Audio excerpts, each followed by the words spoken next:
장마철을 앞두고 수해 현장을 점검하는 기획보도 순서입니다. 오늘은 태풍 흰남노로 피해를 본 경북 포항으로 가보겠습니다.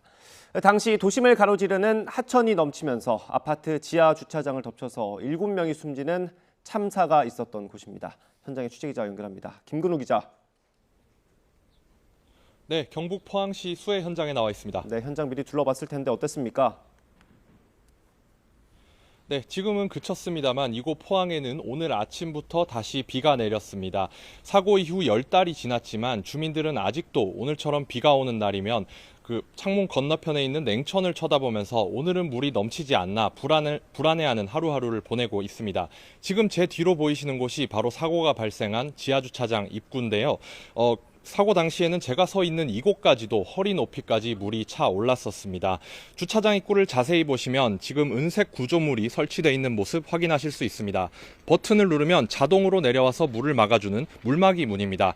작년 참사 이후 이 물막이 문을 비롯한 여러 대비가 이뤄졌지만 주민 불안감을 덜어주기엔 역부족입니다. 태풍 흰남노가 이곳 포항을 휩쓸고 지나간 건 지난해 9월입니다. 불과 7시간 만에 340mm가 넘는 물폭탄이 쏟아지면서 곳곳이 물에 잠겼는데요.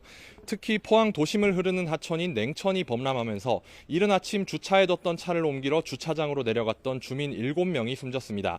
이후 보신 것처럼 차수문을 비롯해 여러 수해 대책이 마련됐습니다. 하지만 범람했던 냉천 정비는 아직 이뤄지지 못한 상태에서 임시 방편에 불과하다는 지적이 나옵니다. 주민의 말 직접 들어보시겠습니다. 한꺼번에 그 많은 수량이 닥쳤을 때 시간을 벌어줄 수는 있지만 저 차수막이 있다고 해서 작년 같은 피해가 없으리라고는 생각할 수가 없습니다. 미봉책에 불과합니다. 네, 그럼 이 하천 정비는 지금 어느 정도 진행이 됐습니까? 네, 냉천 정비는 최근 들어서야 겨우 첫 삽을 떴습니다. 예산 문제로 작년에는 응급 복구 정도만 이뤄진 상태였고 제대로 된 정비는 이제서야 지난달 말에서야 시작이 됐습니다. 올해 들어서도 계획을 잡고 행정 절차를 밟느라 무려 5달을 허비한 건데요. 복구 공사가 모두 끝나려면 앞으로 2년이라는 시간이 남았습니다. 지금은 하천 가장자리에 흙을 긁어내서 강폭을 넓히는 그런 공사부터 우선 진행하고 있습니다. 장마철을 앞두고 물이 잘 빠지도록 하기 위한 응급처치인데요. 바꿔 말하면 응급처치만 가지고 앞으로 2번이나 더 장마철을 놔야 한다는 겁니다. 비만 오면 모두 창문 밖으로 주민들이 냉천만 쳐다보고 있을 정도로 불안감이 커진 이유이기도 합니다.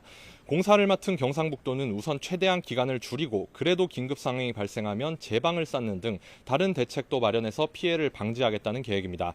지금까지 경북 포항시 수해 현장에서 YTN 김근우입니다.